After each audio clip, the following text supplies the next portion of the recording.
All right. Well, welcome everybody. It is 2 minutes after. It looks like we have fairly good attendance. So thanks everybody for joining. My name is Teo Poselta. I hope everybody can see me on screen. And I am the MC for the event from Berkeley Neighbors for Housing and Climate Action. And I have a concept of a plan for the evening that I'll kind of lay out. But I will also be the panelist for BNHCA, joined by Liza Lutzker from Walk Bike Berkeley, who will be the panelist from Walk Bike Berkeley. So just a few words sort of before we get started. I'm just going to double check my notes. So first of all, tonight we've got two forums. So first of all, the Mayoral Forum right now that will probably go until around 6:50, something like that. And then at 7, we will have the District 3 Forum. And it looks like tonight we unfortunately just had a decline from Kate Harrison, who won't be able to join us, but for the Mayoral Forum, we have Adena Ishii and Sophie Hahn. Thank you both for joining us. In terms of the approach, we're going to start off with each candidate having a minute to give an opening overview of themselves or campaign, whatever they see fit for. And then we'll be doing rotating rounds of questions. So myself and Liza will each ask a question, and all the candidates, in this case for mayoral, both candidates will have a chance to answer that. Each candidate will have 2 minutes to answer the questions, and we'll make gentle reminders as we get to the end of that. And we'll go through that through a series. Time permitting, and I suspect we will have time, we'll also look at some of the submitted questions. So we're going to post in the chat right there. Thank you. The link again, so for all of y'all watching from home, you're welcome to submit questions, and we'll be choosing from that sort of towards the end. Again, the focus of this forum is on the future of Berkeley, on housing, transportation, and climate. We'll be looking for questions sort of on those topics, basically. Okay, I believe that covers most of it. In order to be respectful to all the candidates, we've muted all of the participants who are not the candidates, and also disabled the chat to allow people to really focus on what the candidates are saying. Afterwards, we are going to post the recording of each forum onto our BNHCA YouTube channel. We'll distribute the link. I'm sure Walk Bike Berkeley will as well. Okay, without further ado, I guess, Ben, if you could unpin me, and Sophie and Adena, can you both confirm y'all can speak at this point? Yes, hi. Hello. Great. Hi. Okay, I guess in last name alphabetical order, Sophie, do you want to go ahead and give us a minute opening statement? Absolutely. I love Berkeley, and I'm excited about our future. As mayor, I'll amplify our city's leadership on social justice and the environment while championing housing at all levels of affordability and transforming how people get around town. Housing is Berkeley's most pressing need and drives other urgent challenges, including homelessness, food insecurity, and persistent racial inequalities. Over almost 7 years on the zoning board and through my pro-housing appointee, Shoshana O'Keefe, I've said yes to more than 10,000 units of housing for Berkeley, an unprecedented increase in our city. And I co-authored and co-chaired the campaign for Measure O, the largest bond in Berkeley's history, funding more than 1,000 affordable units. I've also been a leader in addressing climate change through a variety of impactful initiatives, advocating for and realizing 100% renewable energy, writing and passing the most far-reaching anti-plastics legislation in the world, and supporting efforts to reduce natural gas in buildings. I'm endorsed by the Jane Fonda Climate Pact in recognition of my work to combat fossil fuels, pro-housing members of the City Council, and the mayor.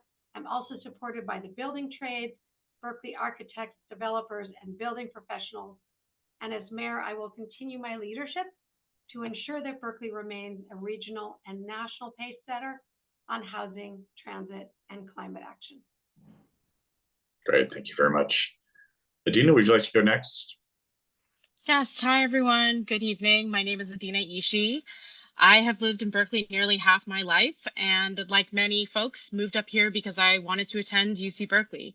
I started as a student at Berkeley City College, where I got very involved in the budget cuts to education. I was organizing my peers on rallies up to Sacramento and got very involved with the League of Women Voters, where I later became the youngest and first woman of color to serve as president in 107 years. And I think this speaks to what's happening in Berkeley and what has been happening. We like to call ourselves a progressive city, and yet there are so many barriers to our young leaders and people of color to holding these seats in office. In our city, we've never had a mayor that's a woman of color, nor have we had an Asian mayor, despite our city being made up of 20% AAPI folks. I am running for mayor because we need a reset at City Hall. We've had 2 city council members resign, calling our local government broken and toxic. Those are the words that they used when they resigned. And while our leaders fight each other, it prevents us from focusing on our issues. The cost of housing is out of control. Many people don't feel comfortable or safe walking through their own neighborhoods, and our streets and sidewalks are crumbling. I'm offering a fresh approach to city government and around common sense and bringing us together around these solutions, because I know that together we can build more affordable housing in every Berkeley neighborhood and make shelters a safer and more welcoming alternative to living on the streets. I know that together we can invest in mental health, social services, youth programming, and make sure that our fire and police departments have the appropriate resources to keep us safe. Together, I know that we can make our streets, sidewalks, and transportation systems safe and accessible for everyone. And I look forward to your questions this evening. Thank you so much for having me. I am endorsed by Rashi Kesarwani, Terry Taplin, Councilmember Terry Taplin, and also Councilmember Mark Humbert. Thank you. Great, thank you so much. Okay, so I'll start with questions, and Liza and I will trade off, and I'll try to reverse the order of asking each of you all to go first. So I think maybe we start off with then. So the city is currently evaluating ways to end exclusionary housing and enable missing middle. 4 years ago, council made a commitment, but the final decision has been deferred and potentially into next term. What policies would you advocate for if it came before you as mayor? Sophie, do you want to start? Well, thank you. So I voted yes on, I have voted yes on missing middle a number of times on the city council. And most recently, we basically referred to staff to come back to us with a finalized missing middle ordinance, essentially. And that is what I support. I voted yes on it. I think folks know that it includes changes to lot coverage, height. It's essentially form-based in that you can build a certain envelope, but there aren't limits on what you can put inside the envelope in terms of units, other than the limits that we have from the state on unit size. So it's pretty significant in the opportunities that it's going to present to increase housing in formerly low density housing areas. This question stumps me a little because I've already voted yes on it, and it's before us, and I've expressed myself very clearly in support of missing middle.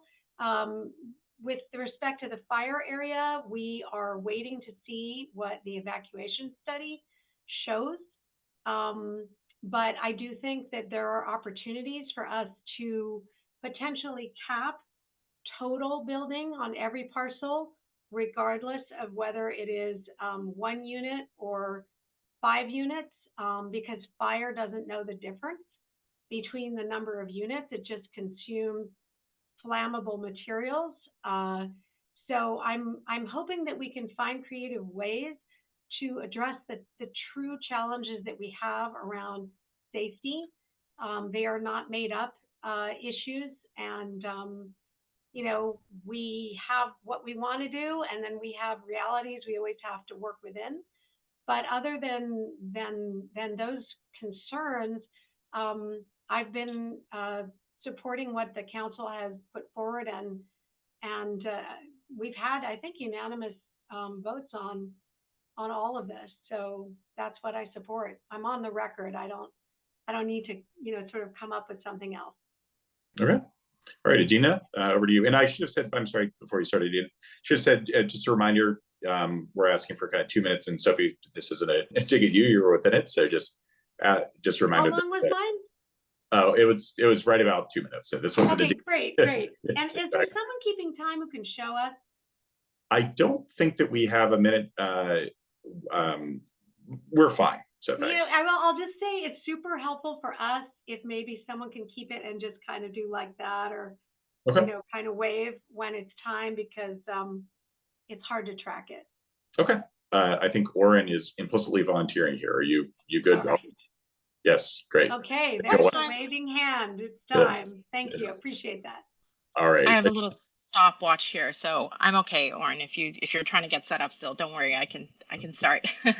So I'm sorry. So the question again was about missing the middle. What we would do if it came before us at council. Is that right? Exactly. Yes. Okay, so I want to say that I'm a strong supporter of missing middle housing. Missing middle housing has been shown to enable more home ownership, especially for families of color. And we talk a lot about how Berkeley is the birthplace of exclusionary zoning. And I think it's important to just stop and think about what that means for a minute. That our city has prevented certain people from living in different neighborhoods. And I live in South Berkeley, which was historically redlined, and I think that that's significant because I have seen the impacts of redlining and the disinvestment in South Berkeley neighborhoods. So I am very much looking forward to missing middle housing being supported throughout the entire city. I think that, of course, fire danger is real, and I think it's important to acknowledge that. And I'm also interested to see the evacuation plan. But I would say that the arguments around, the concern around missing middle housing, I think from what I've heard from some folks, they are concerned that all of a sudden we're going to have, thousands and thousands of units in the Berkeley Hills and skyscrapers in the hills. And I just want to make sure that folks understand, what it is that we're actually talking about here. I think that our city is in desperate need of housing, and this is one way that we can sort of alleviate the pressure. There are many ways that we have to do that throughout our city. So when we talk about missing middle housing, I'm very excited about it. And, I heard at council many people speak about their concerns around fire safety. And I believe that that's because there are some council members that were sort of, how shall I say this, encouraging that fear. And I think it's important that instead of encouraging fear, we need to make sure people have the facts and that we're all on the same page, because this is something that I see is common at council meetings where people have different interpretations of what the impacts of something is going to be. So thank you very much, Oren, for my 15-second notification. I'll end my time there. Thank you very much. Liza, over to you. Great. Thanks. So Walk Bike Berkeley supports the Safe Streets Measure FF, because it's the most fiscally responsible and effective way for us to fix our crumbling streets, while also updating them with life-saving mobility and safety improvements. We oppose Measure EE. Can you please explain your positions on Measure FF and EE? Maybe we should go to Adena first, since we went with Sophie first last time. So Adena. Yes, happy to do that. So thanks so much for the question. Yes, I absolutely support. Oop, I think there's children in the background. I support Measure FF. I am someone who gathers signatures for it. I've been involved in the process the entire time. My volunteers have Measure FF literature. I think this is incredibly important because I know that is a huge danger in our city, that there are so many people. Not only does it matter that our streets are paved, but it matters that we're also putting in safety features. I'm someone who was actually hit by a car, unfortunately, on my bicycle before the Milvia bike path was created, and they have protected bike lanes now. And I know that that would have made a big difference for me. It was a very painful accident, and it definitely made it so that I won't forget how important it is that we have safe streets. Another thing I want to bring up that I think is important, and there was a hit and run on Alcatraz and Dover Street, which is very close to my house in South Berkeley, where a little girl was hit in her stroller and went to the hospital with broken bones and I think a head injury as well. And this is very serious. I mean, we have been saying for many years that Alcatraz is too wide. People are just zooming past there, and it's very dangerous. So I'm very much looking forward to having more funding, not only to pave our streets, but also to keep them safe.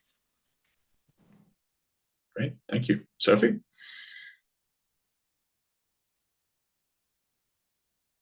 All right, there's something here. All right, am I unmuted now? You're good? Okay. Yeah, so I am very committed to street safety for bikes, for pedestrians, for micromobility. And right now I've been working with the traffic engineering department on safety for Marin, which is a very dangerous corridor in my district that I have been trying to get safety improvements on from the time I was elected in 2016. The very first community meeting I had when I was elected was on safety for Marin. Unfortunately, I was not able to get the kinds of changes that we needed to make that happen, but finally we are, and I'm very optimistic that we will be able to end the terrible rash of catastrophic fatalities and accidents on that very dangerous corridor. As for the two different measures, Berkeley's paving money is fungible. So the money that we already allocate to paving can be used for street safety, paving. We have a complete streets policy. So when we reconstruct a street and when we repave, we do the safety upgrades at the same time. That happens whether we get money from one measure or another. I support both. They both will give us what we need to pave our streets, fix our sidewalks, and we will also be able to put in the safety features that I know our community deserves. I have not endorsed either, and I've made it very clear in my questionnaire with you. Measure L included a huge amount of money for affordable housing. I am extremely frustrated that what I consider to be relatively small differences of opinion in the community resulted in the failure of a measure that could potentially have given us 2,000 more units of housing and all the money we needed to do all of this. And so I have chosen to not endorse either measure, but I will be supporting them both in my votes. And I know that with either one, we are going to get vastly improved streets, sidewalks, and safety for bikes, pedestrians, and the other amenities that I think we need, street trees, landscaping, and other things like that, that make our environment more attractive for walking and biking so that people can get out of their vehicles and enjoy the public realm and in a safe and comprehensive network for the city. Okay, thank you very much. Okay, I will ask another question from BNHCA, so which actually is very relevant. So in the housing element, the council made a commitment to upzone housing along the high resource commercial corridors of Solano Ave, North Shattuck, and I believe College as well. I'd like to hear more about how that should be addressed. And are flipping the answers. So Sophie, back to you with that one. Well, thank you. That's a great one for me because I authored the item that is funding the study for the upzoning. So two of these corridors are in my district, and the third is in the College Avenue area. And I'm looking forward to what those can yield. As someone who's done land use for a long time in Berkeley, I know that there are some features of those corridors that are different from corridors like University and San Pablo. The parcels are much smaller and they're also much shallower. So one of the things that I'm interested in seeing is if we can increase the zoning opportunity as a parcel gets bigger, so that it incentivizes people to buy up several lots at a time and consolidate them, and then will allow them to do buildings with a larger floor plate. So that's one of the outcomes that I'm expecting. There are larger, deeper parcels in both areas. The 7-Eleven parking lot in the College Avenue area, the Andronicos and bank lots on North Shattuck, the Andronicos parcel on Solano. So these are all opportunities where we could do a lot more. So I'm really excited. I'm hopeful that staff will come back and show us that we have the capacity to really incentivize what needs to happen in those areas so that we can actually get the development. Because if we just upzone across the board, I don't think the small parcels are going to end up yielding much for us if they're developed one at a time. So I'm very interested in seeing how we can merge that. I am very committed to increasing housing in all neighborhoods. I'm very proud to have done the first affordable housing project ever on Solano Avenue, as well as supporting the affordable project at the corner of Cedar and Oxford, which has the first affordable housing in that area as well. So really excited about the potential and actually making it happen. Great, thank you very much. Okay, Adena, over to you.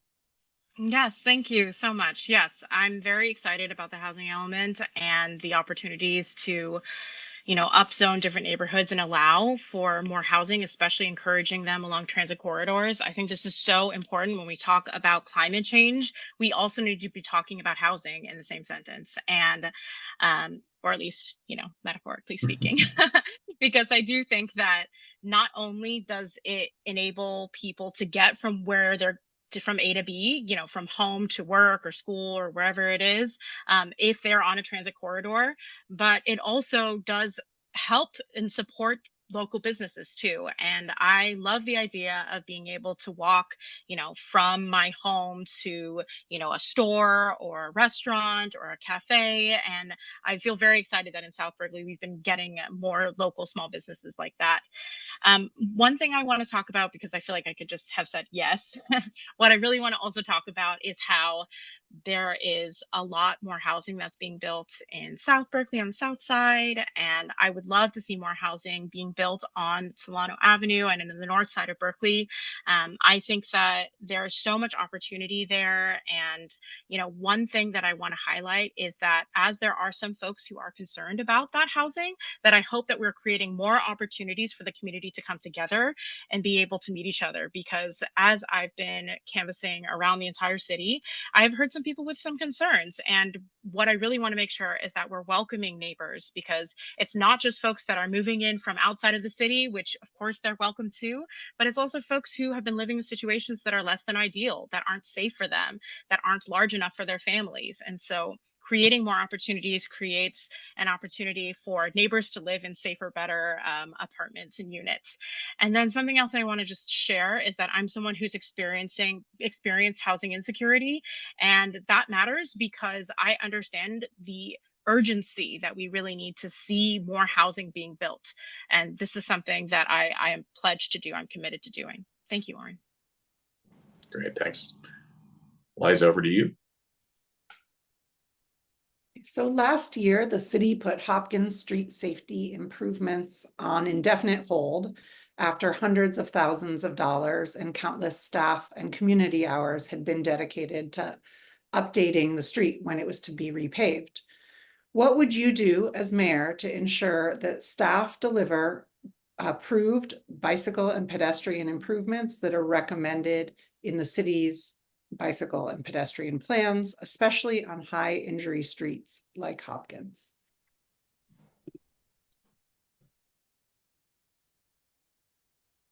Is it me first? Hi. Yeah, so I know the Hopkins Street has been highly controversial. Again, as you're going around Berkeley, you can see the different signs. I think it's really kind of torn neighborhoods apart. And this is really unfortunate because from all the different people I've spoken to, they are telling me that they have actually pretty similar concerns about safety, concerns about, access to these local businesses there.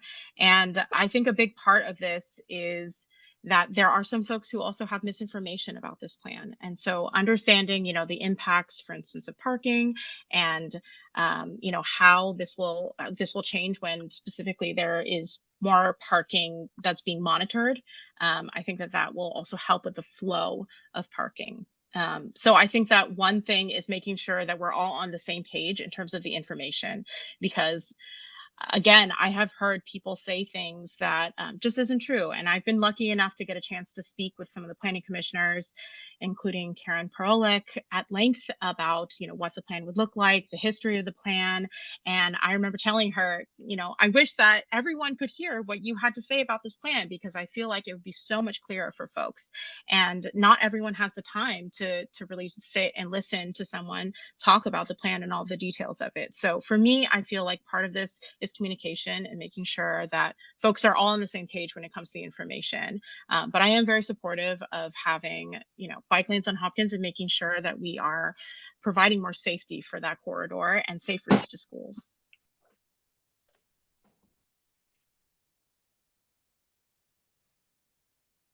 I think that Berkeley, I think the city learned a lot from the Hopkins process. And I'm the one who wrote the referral. Again, this was a project that I asked for and that I got the money for. And it was not just a pedestrian and bike project. It was to improve the commercial area, to make sure that the bus, there's buses, there's recreational facilities. The item was broadly conceived for not just safety, but also placemaking and enhancing the shopping district. No one was more disappointed that we were not able to get a good project done there than myself.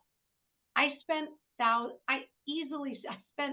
hundreds, if not 1,000 hours trying to find a way for us to get the safe bike facilities through, but it wasn't a bike project. It was a comprehensive project for pedestrians, and it wasn't just transit.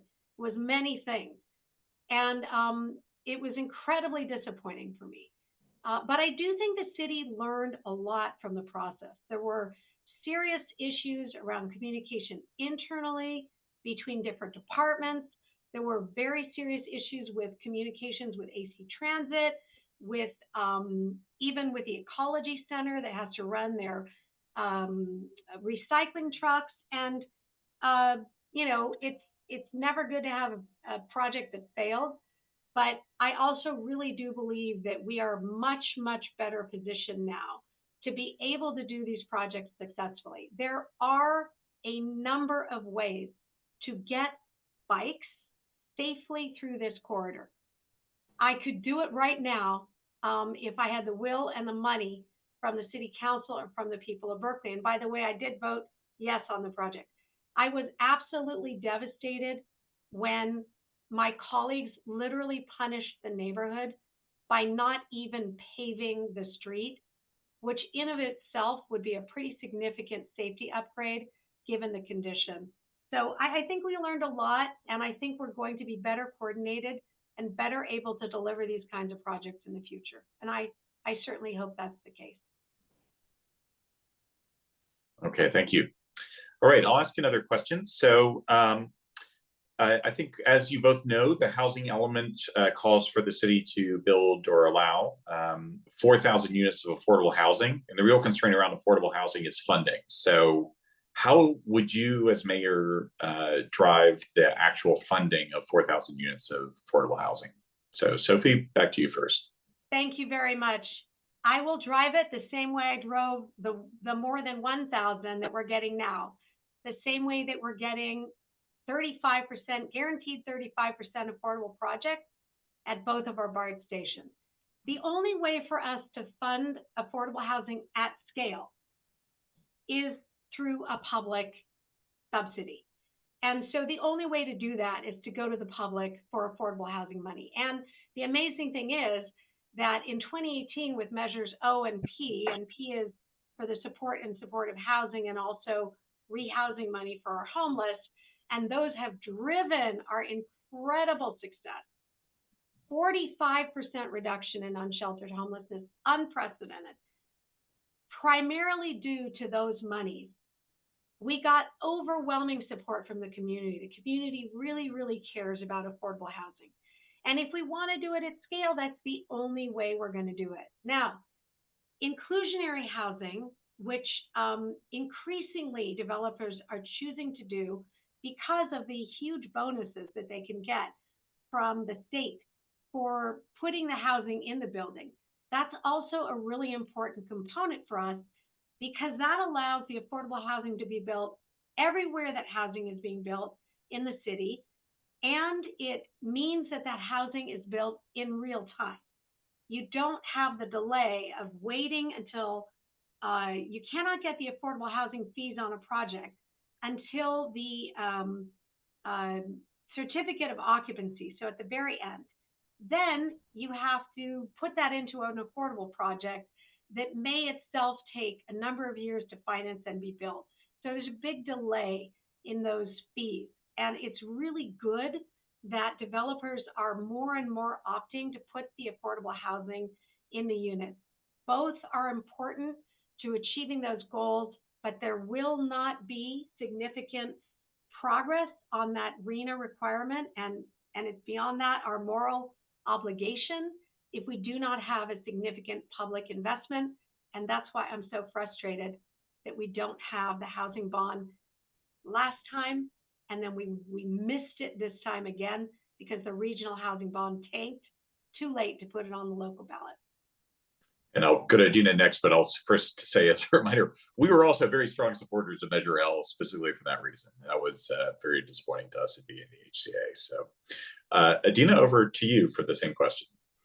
Yeah, the League of Women Voters also supported Measure L for similar reasons, and it was disappointing that it didn't pass. I think that, of course, I think that just like probably many of you, I was also frustrated that the 9-county Bay Area measure will not be on the ballot this November. And funding is 100% the reason why we can't build more affordable housing. It is just so incredibly expensive to build affordable housing in our city. And I am very interested in getting to work on how we can create another measure that would allow for additional funding. I know we're going to have to wait past this November election, but I'm very interested in a larger kind of measure like this 9-county Bay Area measure, because housing, homelessness, a lot of these issues that we're talking about here are regional issues, and we want to make sure that as a region we are building more housing and affordable housing, because I think that sometimes what happens is we're doing a lot of work here in Berkeley, and then there's a lot of pressure taken off of our market, but then perhaps we're also then welcoming folks from San Francisco. And so we just want to make sure that, everyone is building affordable housing as well. Another thing I just want to mention is the importance of leveraging county and state funding. I'm very, watching very closely our county supervisor race, because I think that that will also help us to access, whoever is our county supervisor will be able to advocate for more funding at the county level. And that is a very exciting opportunity, as well as leveraging some opportunities on the state level. I just want to address, the statistic about a 45% decrease in homelessness briefly, because I find that number a little bit challenging. In the work that I've been doing over the past year and preparing to run for mayor, one of the things that I have learned is that we are not doing a good job of as a city to actually track what is happening with our unhoused folks as they are going into shelters. So although there may be fewer folks that are living on the street, do we actually know, did they get into housing? Is it permanent housing? Where are they living now? Are they included as part of the community? To me, that is actually the success of housing people, is making sure they're included into the community and not just separated and living in shelters separate from the rest of the community. Thank you. All right, thank you. Liza, over to you. After the murder of George Floyd, Mayor Adena and several council colleagues partnered with Walk Bike Berkeley and a broad coalition of streets and social justice advocates on a vision for BerkDOT, a Berkeley Department of Transportation, grounded in racial justice and focused on a holistic, design-first approach to traffic safety that only involves police when absolutely needed. The evidence here in Berkeley and across the US shows that traditional police traffic enforcement is discriminatory and ineffective in achieving safe streets. What steps would you take as mayor to advance BerkDOT? I think we go to Sophie, to Adena first. Sorry, go ahead, Adena. Sorry. Sure, that's fine. Yeah. So absolutely. Thank you for bringing that up, Liza. And this was incredibly important. I have had, many people tell me about their experiences dealing with discrimination during traffic stops. I take this issue very seriously as a woman of color, and it is a big concern for me. I think that this work is incredibly important, that we are looking at how we can remove police from unnecessary roles in our city, especially around like mental health. That's something that I think is really important. I think when it comes to supporting this work, I think a big part of this is transparency. I am not clear, honestly, on many of the plans that we have in this city, what has actually happened. I think that our city likes to make these wonderful plans, and I think that that's amazing, but it spends so much, volunteer and consultant time and money and energy, and we need to do a better job of showing what's happening. Was this plan actually seen through? And so that to me is what I would be focusing on, is making sure that we are getting out to the community the importance of this plan, why we passed it in the first place, what's happening with it, and that will, I think, help support moving it forward. Thank you. Sophie? Yeah, thank you very much. And I was very sad when Rigel Robinson, who was a great champion of BerkDOT, left the council, because I think he really had a very clear vision and was a driver of that. And I think that for this to go forward, the mayor is going to have to pick it up, because other council members haven't really haven't taken it up. What can we do, right? What can we do? So we've already reduced the number of traffic stops for, well, we reduced the things that you can stop people for, like broken taillight or registration tag or something like that. And we're moving to handling that kind of thing by just like email, sending someone a letter telling them they've got to fix it, rather than pulling them over, because routine traffic stops are where we see the greatest disparities, in the racial disparities in policing in Berkeley, and where you see nationally, not only is there an increase in unjustified searches, but nationally you see these kinds of small things escalate. Even just this week, we saw traffic ticket, and the police end up yanking an African American man out of his car and throwing him to the ground. So we're trying to reduce the number of police interactions for really small, minor things that we can handle in other ways. Speed cameras, I think, would be great. My husband is European, and we have family in Europe, and he's Norwegian. And in Norway, I mean, they have so many traffic cameras that you guys would probably be advocating against them. They're like at every single corner.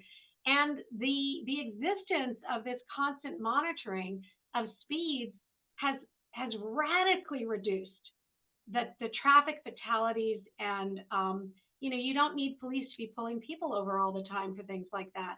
So I think there's a number of, and the state doesn't allow us to do that, but hopefully they're going to soon. But I think there's a number of things we can do, but it really does need a leadership in the absence, I think, of Rigel, who is really the driving force behind that. All right, thank you very much. Okay, we're going to go to some of the questions that people submitted. And again, folks in the audience, if you want to submit some more questions, please go ahead. And I'll direct to Sophie first and then to Adena. So this is more of a process question. So effectively, in this is the way I read the question, at least. Effectively in Berkeley, the mayor is the chair of the council, right? That's really the role. And Berkeley very much privileges, commission engagement, public comment, but across the country, we see that things like public comment and things like that really, reinforce the role of privileged people who have the ability and time and things like that to speak. So the basic question is, essentially, as mayor, when you're thinking about directing city policy, how would you maintain some level of civic engagement, but not over prioritize, minority views that really speak up loudly? Sophie, do you want to go first? Sure. Well, first of all, I just want to say that I am endorsed by 7 council members, including myself and the mayor. And I do want to clarify, unless I'm mistaken, that Adena's endorsements from a couple of our council members are number 2, right? And so I have the trust and the support of people on council to lead our council as chair of that board. I also have the experience you need. It's actually really hard to run those meetings. And you really need somebody with experience, especially with what's been coming at us lately. You got to know the rules. You have to know the rules of procedure. You have to know the Brown Act like the back of your hand. And it's not as easy as it looks. So I'm proud to have that support. So what do we do about public comment and about the public? This is Berkeley. It's the home of free speech. If you do not have a tolerance for public input, I don't think it's a great place to be in elected office. And I understand that, hey, sometimes it's tedious for us, and it can be very tedious for the audience as well. But I want to say that, and not to, I don't want to make anyone unhappy here, but we get thousands of letters. We are out talking to the community all the time. We get letters from experts and organizations like your organization, where we know that they represent a large number of people. And so we get input from a lot of different places. And, just what people come and say at public comment, I don't want to dissuade anybody, but I don't think we have to worry that just because certain people come for public comment that may not be representative, that council is going to be sort of unduly swayed by that segment. I also want to say, you come to public comment in Berkeley. I don't know what it looks like in the rest of the country, but in Berkeley, we have a ton of young people. We have a lot of Black and brown people. We have people from every neighborhood. I will say that in Berkeley, the more affluent people actually don't come out. And so I'm not sure that the kind of equity issues from that kind of classic standpoint apply in Berkeley. It could be interesting for us to actually measure that and see. But I don't mind hearing from the public. I enjoy and appreciate it. I grew up in Berkeley. And I don't think I'm going to be trying to put the kibosh on public input in the home of free speech. Great. Adena, over to you to close, and then we'll go to closing statements. So go ahead. Sure. Yeah, sure. So just to clarify, yes, Mark Humbert has put me number 2 as his endorsement, but Terry Taplin's is a dual endorsement, and Rashi Kesarwani, council member Kesarwani's endorsement is a sole endorsement. So just to clarify that. And, I want to say I actually really disagree with what Councilmember Hahn was saying about public comment. I think that it is very true that there are many people who attend public comment that are privileged and able to do that. And privilege does not just look like wealth. Privilege looks like many different things. And I have heard many folks speak at council about how, as parents, it is very challenging to come to council meetings and not necessarily easy to listen to council member meetings via Zoom either. And so I want to say that there are many ways that folks are not able to be heard. And actually, I know that this is incredibly important. With the League of Women Voters, one of the things that I was very focused on was increasing the diversity of our organization. Something that we used to do as an organization was provide childcare.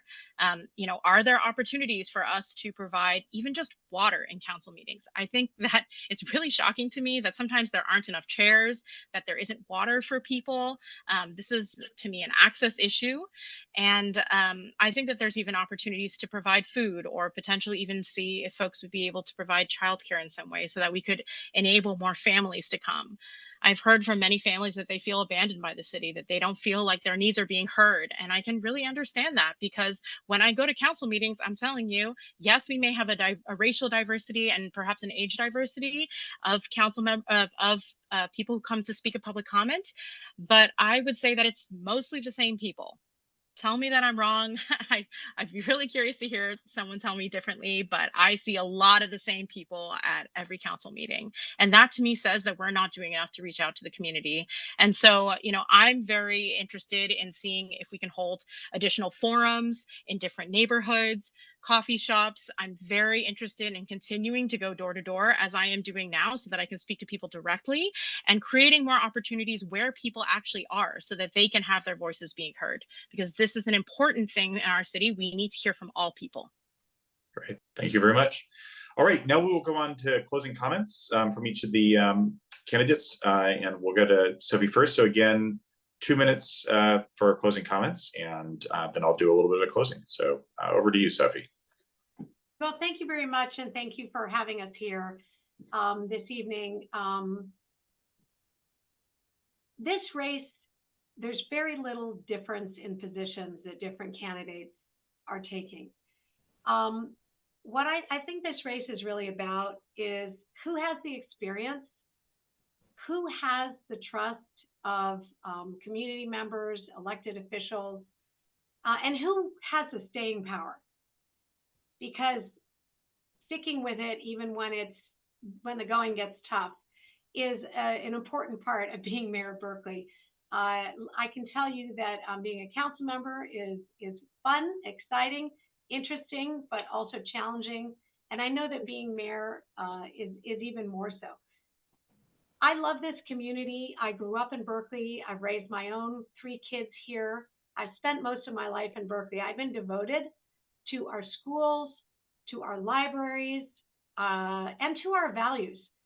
One of the things you didn't ask a lot of questions about is our environmental work.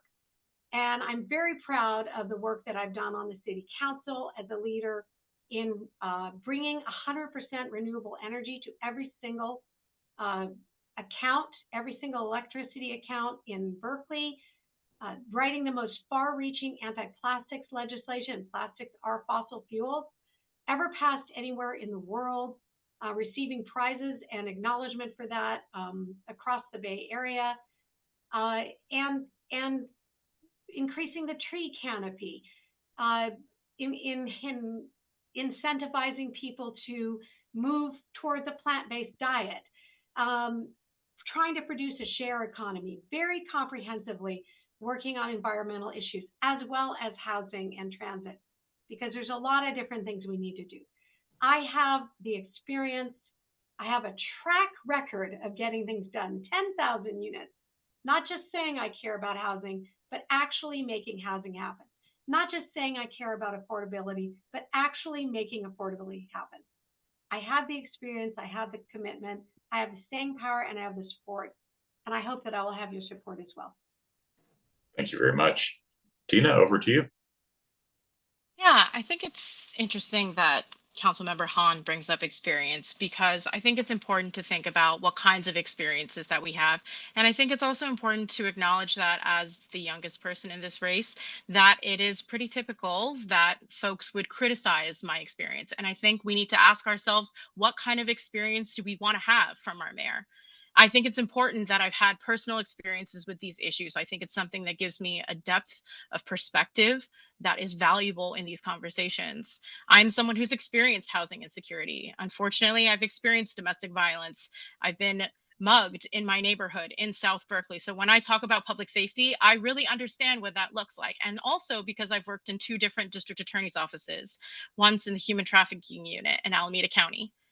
And when we talk about infrastructure, when I talk about, our streets and sidewalks crumbling, like I said, I have been hit by a car on my bicycle, and those are valuable experiences. I think that when we look at a person's work in this city, we can't only look at the work that the public is able to see through newspapers or, city proclamations. I think we also need to look at the work that they've been doing behind the scenes. And I am someone who's been putting in the work behind the scenes. I think that League of Women Voters is an organization that unfortunately does not get the credit that it deserves because we are an organization of majority women. And oftentimes women don't get credit for the work that they do, especially women of color. And so I think it's important to acknowledge the work that I've been doing as a leader in this city, as someone who was president of the League of Women Voters, that has served on the Soda Tax Commission for 3 years, that has worked on a number of ballots, including doing the groundwork for Measures O and P. And I would love to have your support today. I am someone who is committed, like I said, because of my life experiences, to housing and homelessness, public safety, and infrastructure. These are my key issue areas, and I would be honored to serve as your mayor so that I can make this vision a reality. I think that we need a strong leader in this city who isn't going to get caught up in the drama and is going to focus on the issues, and that is something that I bring to the table. Thank you. All right, thank you very much. Thanks both of you for your time. Thanks all of our audience members. We are now going to take, looks like about an 8-minute break. We're going to do the District 3 Forum at 7 p.m. So please rejoin us, but people can go drink water. Even if council members don't supply it, hopefully you have access right now. Look forward to seeing many of you in 8 minutes. Thank you very much. And thanks again. Thank you very much for the opportunity. Thank you. Thanks for having me. Take care, everyone. 7 o'clock. All right, let's just double check that we've got the candidates sort of available. I guess Ben and Deborah, if you both could just come on video and give us sort of a thumbs up. Alrighty, thank you both so much. So one just mechanical thing with the candidates, if y'all could both make sure that you're paying attention to Orange Cheyette, maybe Orange, if you want to come off video as well. He's sort of our timekeeper, and he'll give you warnings as we get close. And I'd say that the trick would be that if you could probably, so we go time. If you could just, probably a trick would be to go to up in the upper right where it says, speaker view, gallery view. If you hide non-video participants, it'll be easier to sort of see his sort of signs as they come up. I guess, is that working for you all mechanically? That was cool. All righty.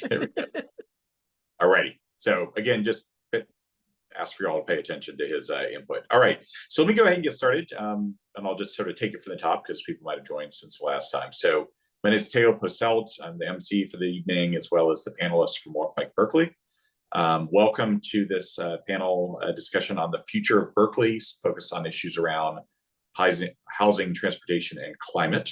I'm joined as another panelist by Liza Letzker from Walk Bike Berkeley. Now we're going to be discussing the District 3 races, and we have 2 of the candidates. We invited all the candidates, and Ben Bartlett and Deborah Matthews both are joining us tonight.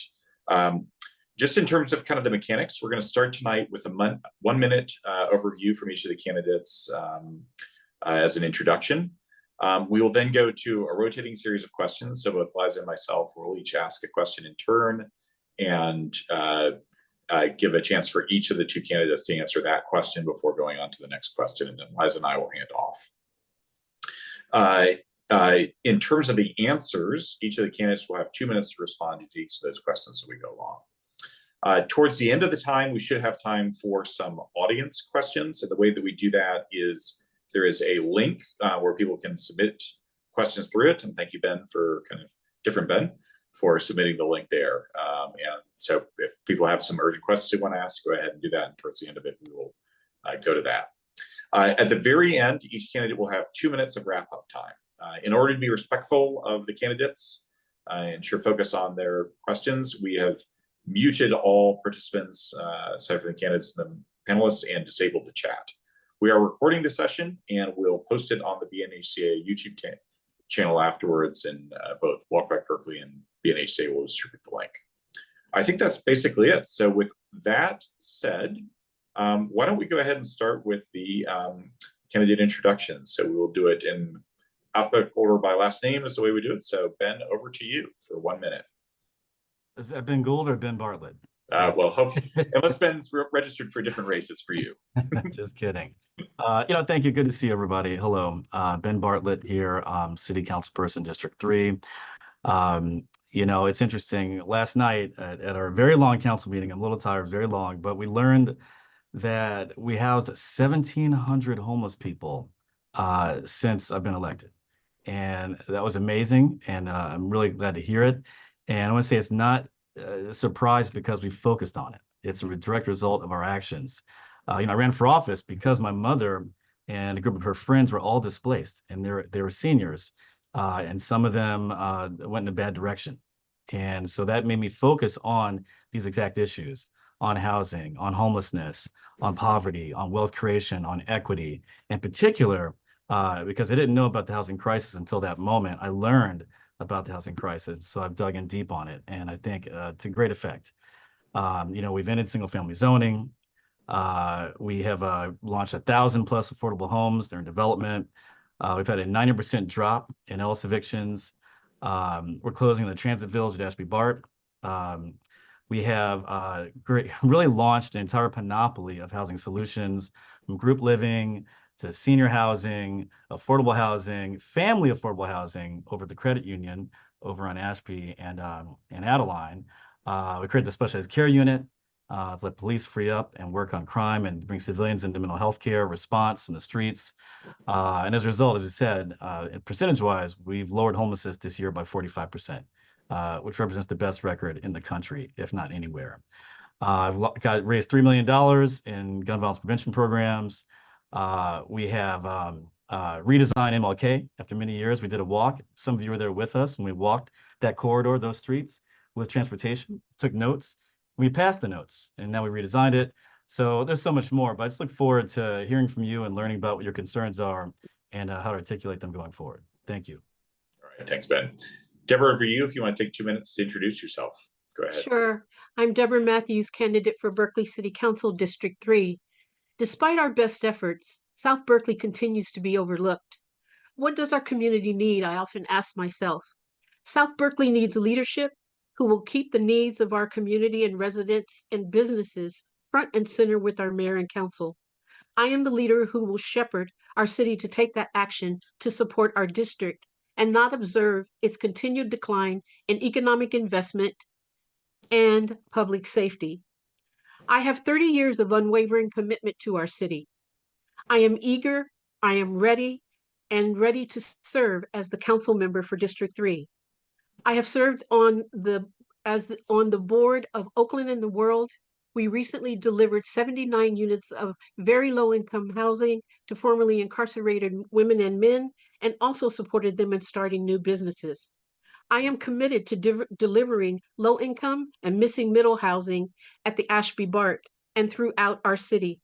I will target greater public safety, public services, get rid of the health issues on our streets, especially along our Adeline corridor in the Lawrence district.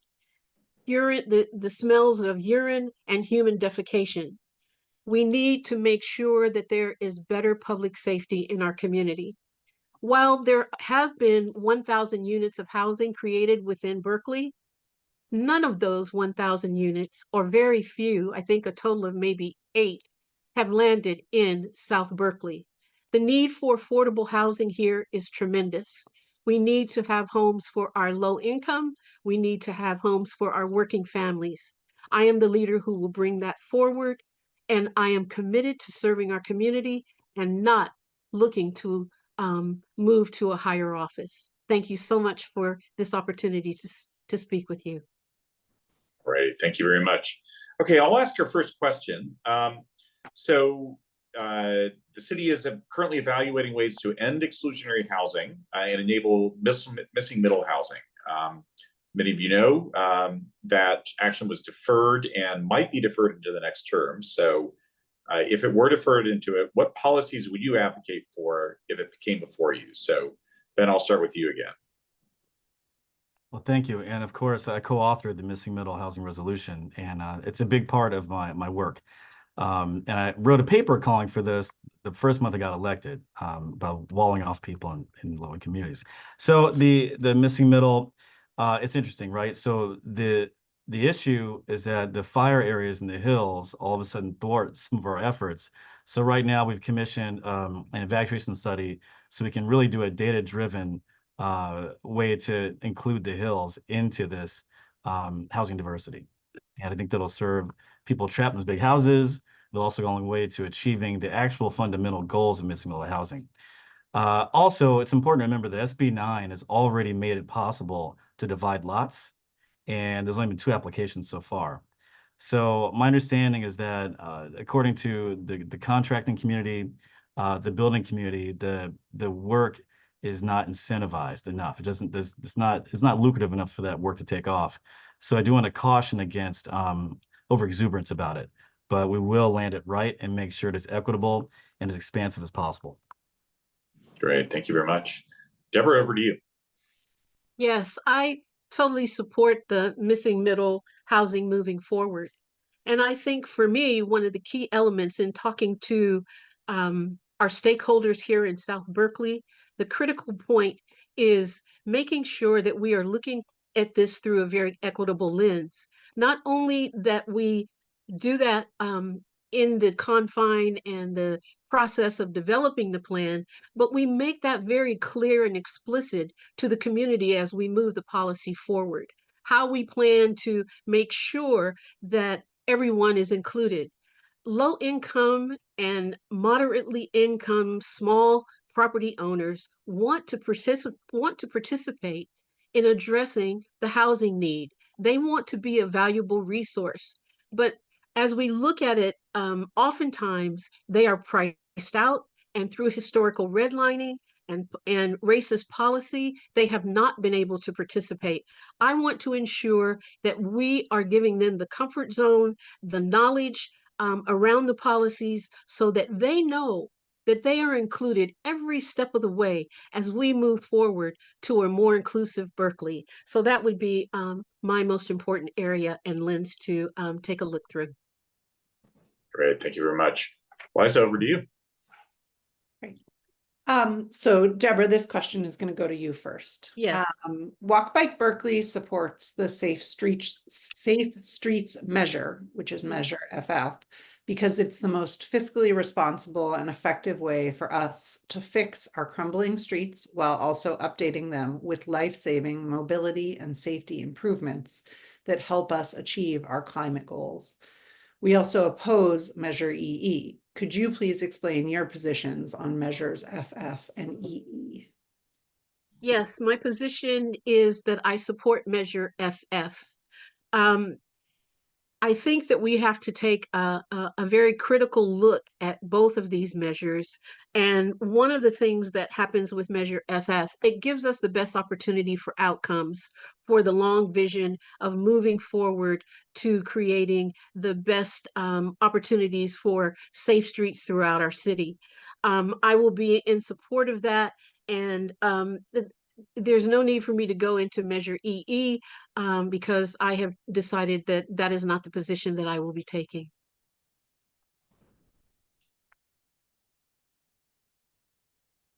Go ahead, Ben.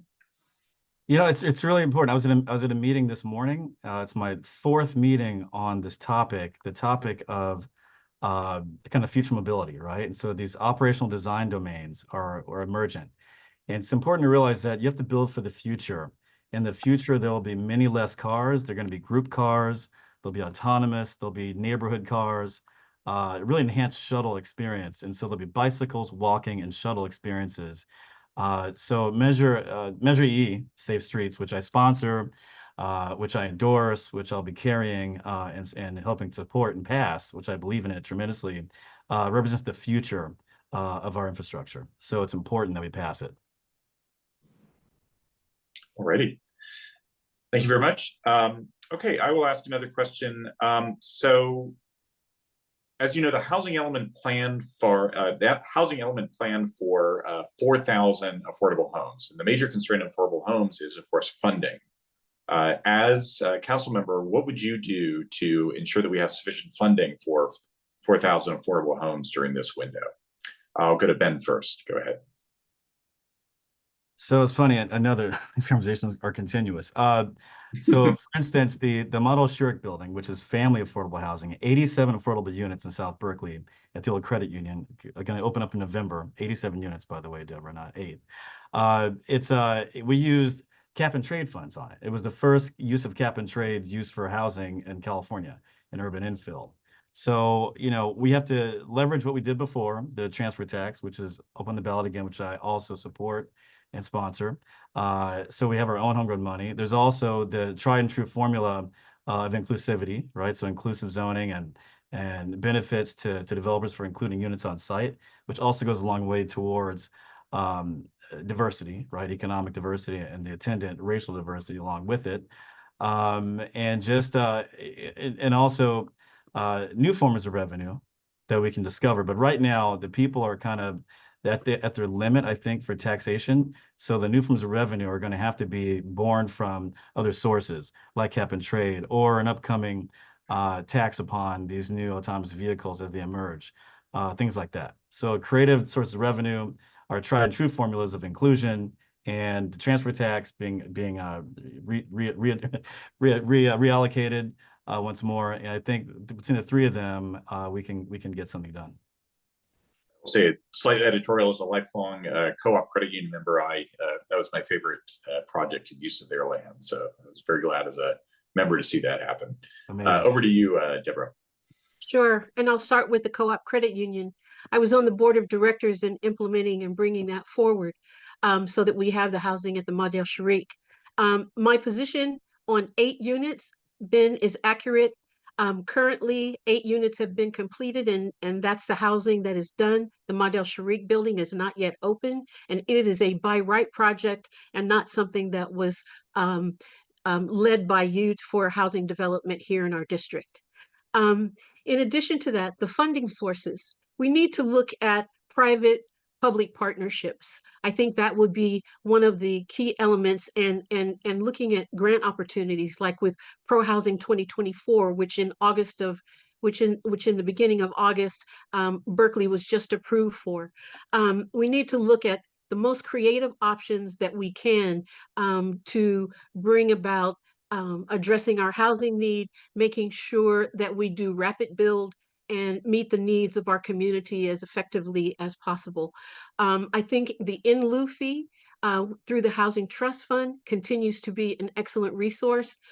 We need to continue to make sure that the monies are going into that as much as possible, each opportunity that we may have, and continue to build that resource. It's been a long-term effective resource here in the city of Berkeley. I know that my opponent has often talked about using Bitcoin as a way of funding housing for our community. And I think that, again, would be a high risk level of something that we should never touch and navigate. Thanks so much. All righty. Liza, back to you. Great. So in 2019, then school board president Judy Appel and her wife Allison Bernstein suffered severe life-altering injuries when they were walking across Martin Luther King Jr. Way in South Berkeley.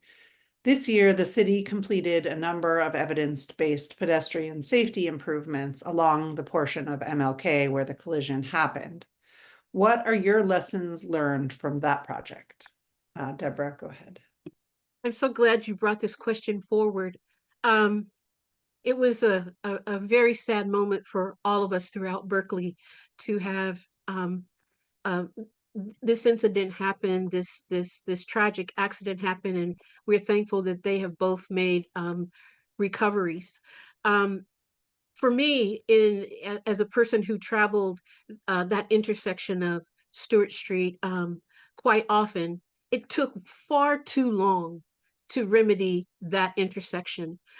What I learned from it is that whenever we have a pedestrian injury, or we find that there is a major artery of intersect where there is a problem with safety, it becomes an immediate priority. We don't wait 3 or 4 years. We could have had other injuries there, and we're blessed that we did not. But it took far too long, and I think that's the lesson that I have learned is that when we see these situations come up, they have to be the priority, they have to be addressed and taken care of so that we better protect the safety of all of our residents. Ben, over to you. Yeah, thank you. This is this was a really really powerful effort to do. And I want to say, due to our efforts, I'm endorsed by both Judy and Allison because they saw our work. So like I said, we went on a walk in the community with city staff and many of you, and we got the notes from the community. We put them together. We advocated for them. Then we fought hard. And we fought hard. Terry Taplin and I passed the paving equity plan for the city, which got South Berkeley sort of ahead of the line in terms of some funding for streets. And so that plus heavy advocacy overcame the cost, the lethargy, and later on, is potentially aware of this, the staffing issues at the transportation department of the city to get it done. And so the lesson is, of course, money, but the lessons also we learned here because we went forward with a light build first, and that became the template that we built across. And so getting the light build first, which is cheap and fast, set the stage for the deep build. So I think that's the play going forward, is we can do a light build first and then build upon it, because the light build is permanent. And while it's not as effective, it creates a template in the mind of the city and the staff to build on, and drivers as well. So, and there's much more to do. Okay, thank you very much. So again, Safe Streets, please vote for it, which will enable us to do much more safety builds like we did in MLK. Thank you. Okay. In the housing element, the council made a commitment to upzone for housing along the high resource commercial corridors, such as Solano, North Shattuck, and College Aves. How do you believe these should be addressed? Ben, back to you. Well, so I think they're underway, right? So we're going to do a plan along Solano, and I just included outline corridor plan, and we will produce housing.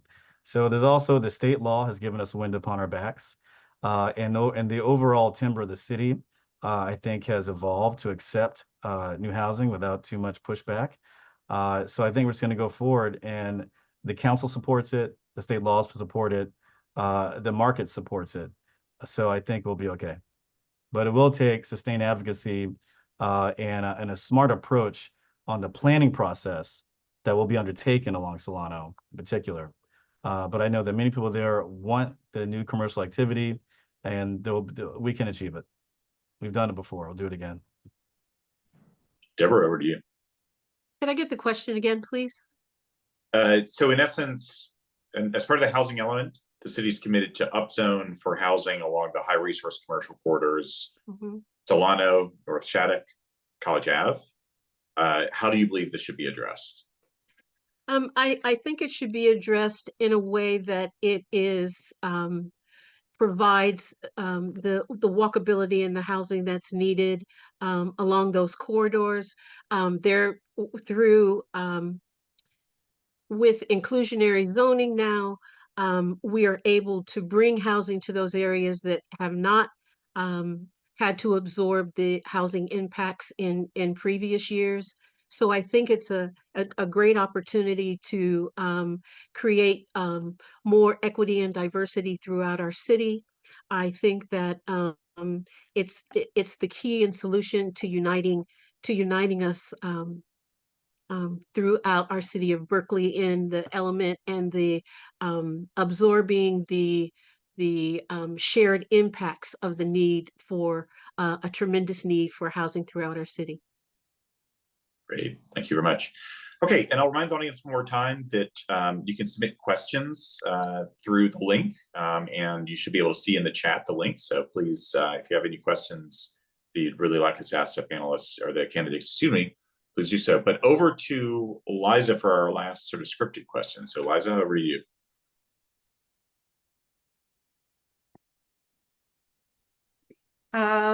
So one of the benefits of building homes at the Ashby BART station is the opportunity to dramatically improve bicycle and pedestrian access to and through the BART station. The station sits between several wide, multi-lane streets that encourage unsafe driving behavior, and many severe and fatal collisions have occurred there. How do you think Adeline, MLK, and Ashby should be redesigned to facilitate safe and convenient access to and through the BART development? At Ashby. Deborah, go ahead. One of the key things that I think that we need to focus on at that BART station, we're so excited to continue to work on this effort. I am one of the co-founders of South Berkeley Now, and because we did not have the leadership from the council to lead the housing for the Ashby BART, for the past 10 years, our organization has led that effort.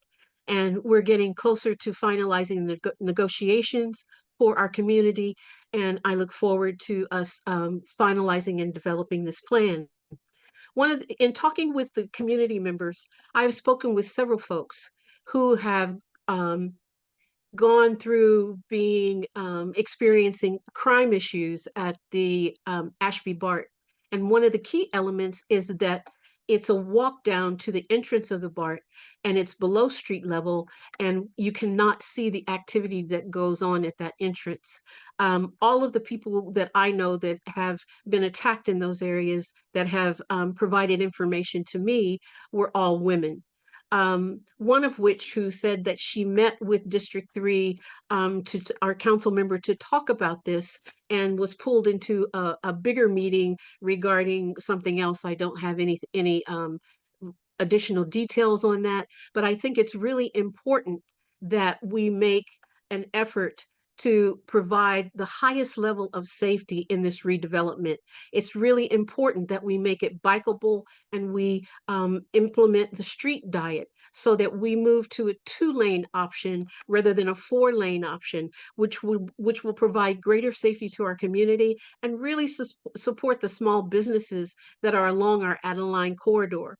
For the past 8 years, I need to emphasize this. We have had the highest rate of crime on Adeline Street that there has been turned, the heads have been turned to not see it.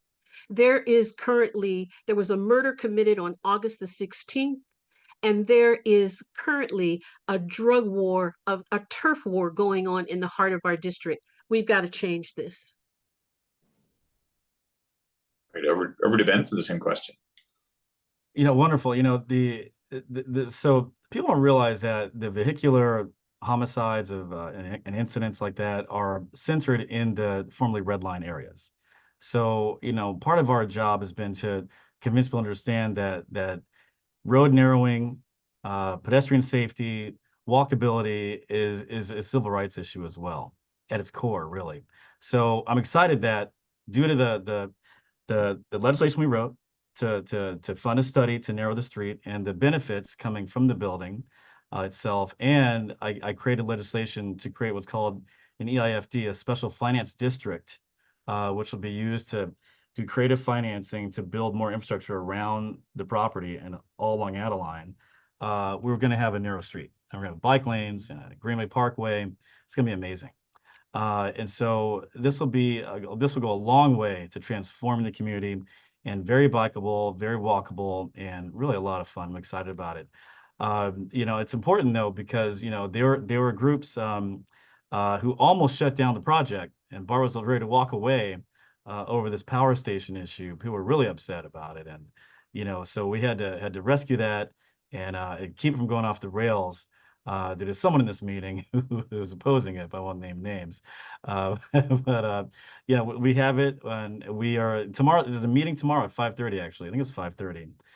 We're going to be discussing with the community the latest plan, and we're going to invite you to give input. But the deal is just about closed, and we will have a state-of-the-art, world-class transit village with walkability, bikeability, Greenway Park, Plaza, Community Investment Fund, ownership. It's going to be amazing. So let's stay tuned. Thank you. All right. Thank you. So we're going to go to some of the questions submitted. So this isn't really specific to the district, but it is sort of citywide. So I think we all know that we have a fairly underused city parking structure downtown. And so I'd like to hear each candidate's opinion and approach to working with the school district to make better use of that for BSD faculty and staff so that the current service lot on Milvia can be used for educational and athletic uses instead of for parking. So Ben, I'll go back to you first with any thoughts on that. Thank you. Yeah, so this is important. So they call this parking lot the Tesla of parking lots. It's very well made. However, it is not being used. We all know the dearth of economic activity because there's no commuters to any downtowns throughout the country, including ours.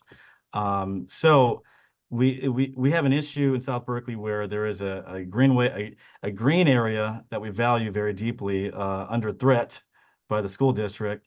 They want to narrow it and eliminate pieces of it because there's no parking. And so we're exploring with the council member for that area where the parking garage is and community members and BUSD how to leverage it for their use. However, it's going to take some creativity, and we have a meeting with the finance director later next week of the city of Berkeley because the bond financing of the parking garage requires like maximum use and maximum return on investment, and so it makes it really hard to give it away.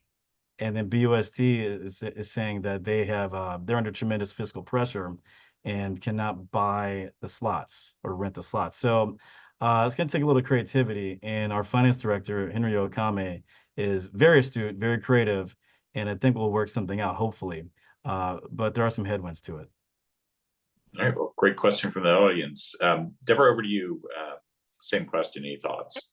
Yes, one of the things that's really important to note is that as an incumbent, there's access to data information that isn't as readily available to us as the citizens, and that comes out of very thought process meetings that we hear and are shared in these processes.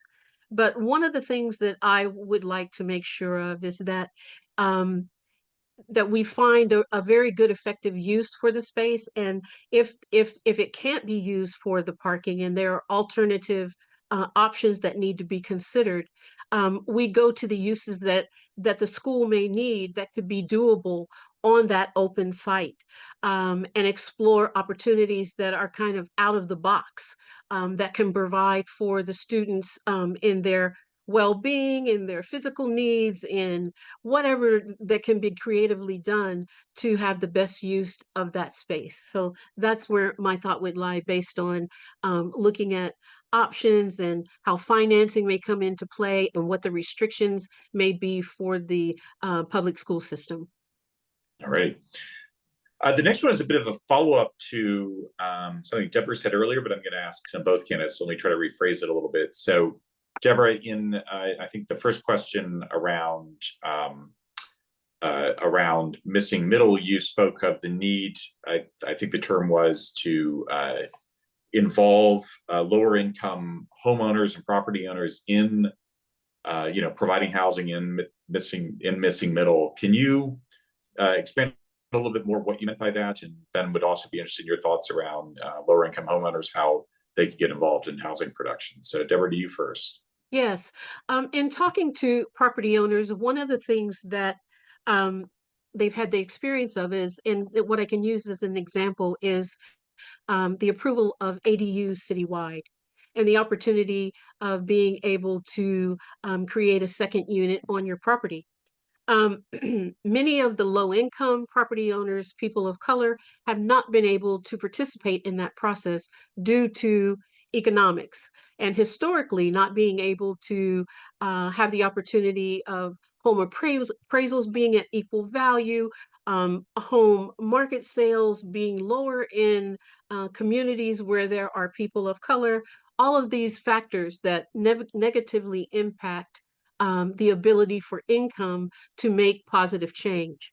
One of the ways that I would like to see is that we make sure that there is an inclusive way that we can look at, like a grant program that they can participate in as a long-term property owner, in a formerly redlined area that they would have access to, that can either be forgiven after 15 or 20 years that they continue to stay in the home, or that is a repayment to them at a very low interest rate, so that they can also, while properties are being upgraded, say by their next door neighbor with a fourplex, that they could participate in that process also and not feel left out.